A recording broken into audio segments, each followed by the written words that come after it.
कल्पना करा की तुमचा आणि एका व्यक्तीचा व्यवहार हा उदाहरणार्थ 10,000 रुपयाचा आहे.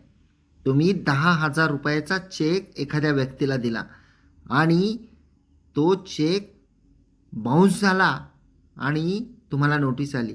नोटिशीमध्ये लिहिलेलं होतं की आमच्या अशिलाचे तुमच्याकडे 1,10,000 रुपये येणे आहे आणि तुम्ही आमच्या अशिलाला 1,10,000 रुपये देणे आहात. तुम्ही तसा चेकसुद्धा दिलेला होता आणि तो चेक अनादर झालेला आहे. हे ऐकून धक्काच बसेल, नाही का? विचार करा की तुम्ही एखाद्याला 10,000 रुपयाचा चेक दिला आणि काही काळानंतर तो चेक चक्क 1,10,000 रुपयांचा झाला. तर काय होईल? चेक बाउन्स झाला आणि तुमच्या विरुद्ध निगोशिएबल इन्स्ट्रुमेंट ॲक्टच्या म्हणजे NI ॲक्टच्या कलम 138 अंतर्गत गुन्हा दाखल झाला. ट्रायल कोर्टाने दोषी ठरवले. माननीय सेशन्स कोर्टाने सुद्धा दिलासा दिला नाही. माननीय उच्च न्यायालयाने सुद्धा शिक्षा कायम ठेवली. आता पुढे काय? प्रकरण माननीय सर्वोच्च न्यायालयामध्ये गेलं. असाच एक प्रश्न माननीय सुप्रीम कोर्टासमोर राजा सब विरुद्ध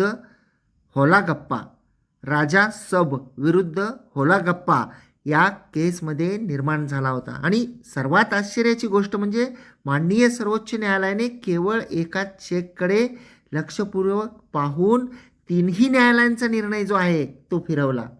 चला संपूर्ण प्रकरण समजून घेऊया. तक्रारदाराचे म्हणणे असे होते की आरोपीने 1,10,000 रुपयाचा चेक दिला होता. मात्र आरोपीचे म्हणणे असे होते की त्याने केवळ 10,000 रुपयाचा चेक दिला होता आणि नंतर कोणीतरी त्यात छेडछाड करून रक्कम वाढवली. चेकची तपासणी आणि माननीय कोर्टाचं निरीक्षण काय होतं? तर जेव्हा हे प्रकरण माननीय सर्वोच्च न्यायालयामध्ये पोहोचले तेव्हा माननीय सर्वोच्च न्यायालयाने मूळ चेकची तपासणी केली. माननीय कोर्टाच्या असे लक्षात आले की जिथे आधी 10,000 ओनली म्हणजे फक्त 10,000 असे लिहिले होते, त्याच्या आधी 1,00,000 म्हणजे 1,00,000 जोडले गेले होते. त्याचप्रमाणे अंकामधील 10,000च्या आधी 1 जोडून ते 1,10,000 करण्यात आले होते. म्हणजे चेकवरील मटेरियल अल्टरेशन, महत्त्वाची छेडछाड जी आहे जी पहिल्या नजरेत स्पष्ट दिसत होती. माननीय सर्वोच्च न्यायालयाने स्पष्ट केलं की जेव्हा एखाद्या दस्तऐवजावरील छेडछाड तो दस्तऐवज पाहता क्षणीच दिसून येते, उघड होते, तेव्हा ती सिद्ध करण्यासाठी आरोपीकडे कोणताही वेगळा पुरावा मागण्याची गरज नाही. आता निकाल काय होता या केसमध्ये माननीय सर्वोच्च न्यायालयाचा तेही पाहूया. माननीय सर्वोच्च न्यायालयाने असे म्हटले आहे की कनिष्ठ न्यायालय आणि उच्च न्यायालय या अत्यंत महत्त्वाच्या पैलूकडं त्यांनी दुर्लक्ष केलेलं आहे की त्या चेकमध्ये फेरफार झालेला आहे. याच आधारावर माननीय सर्वोच्च न्यायालयाने आरोपीची कलम 138 अंतर्गत झालेली दोषसिद्धी आणि शिक्षा रद्द केलेली आहे. एवढंच नाही तर माननीय सर्वोच्च न्यायालयाने असे निर्देशसुद्धा दिले की माननीय उच्च न्यायालयाच्या आदेशानुसार तक्रारदाराला जी रक्कम मिळालेली होती ती 4 आठवड्याच्या आत आरोपीला परत केली जावी. जर रक्कम अजूनही न्यायालयामध्ये जमा असेल म्हणजे फिर्यादीने ती काढून घेतली नसेल तर आरोपी ती व्याजासह परत मिळण्यासाठी अर्ज करू शकतो.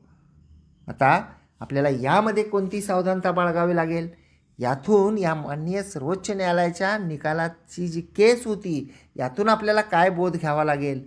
तर या निर्णयातून एक महत्त्वाचा कायदेशीर संदेश मिळतो आणि तो म्हणजे जर तुम्ही एखाद्या चेकमध्ये रकमेसारख्या महत्त्वाच्या माहितीमध्ये कोणत्याही प्रकारचा किंवा कायदेशीर परवानगीशिवाय बदल म्हणजे मटेरियल अल्टरेशन केला आणि ती छेडछाड जर का चेकमध्ये स्पष्ट दिसत असेल तर माननीय न्यायालय याची गंभीर दखल घेते आणि अशा स्पष्ट छेडछाडीमुळे आरोपीवरील दोषसिद्धी जी आहे म्हणजे गुन्हा जो आहे तो टिकू शकत नाही.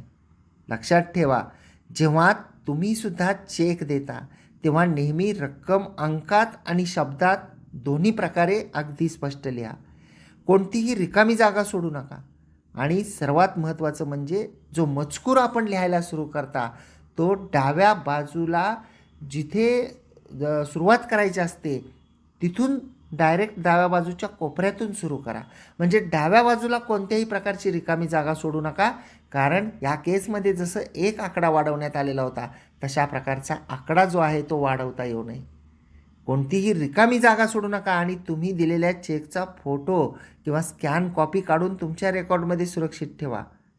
ही जर का छोटी काळजी तुम्ही घेतली तर तुम्हाला भविष्यातील मोठ्या कायदेशीर वादापासून तुमची ही सतर्कता वाचवू शकते.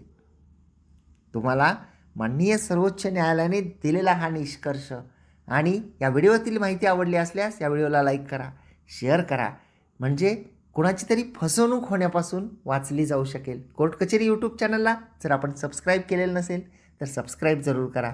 बाजूचं बेल आयकॉनचं बटन दाबा, म्हणजे व्हिडिओचे नोटिफिकेशन आपल्यापर्यंत येतील. जर आपण या व्हिडिओला फेसबुक इंस्टाग्रामवर पाहत असाल आणि अद्याप जर का आपण फॉलो केलेलं नसेल तर फॉलोसुद्धा जरूर करा आणि त्या ठिकाणीसुद्धा लाईक आणि शेअर करा.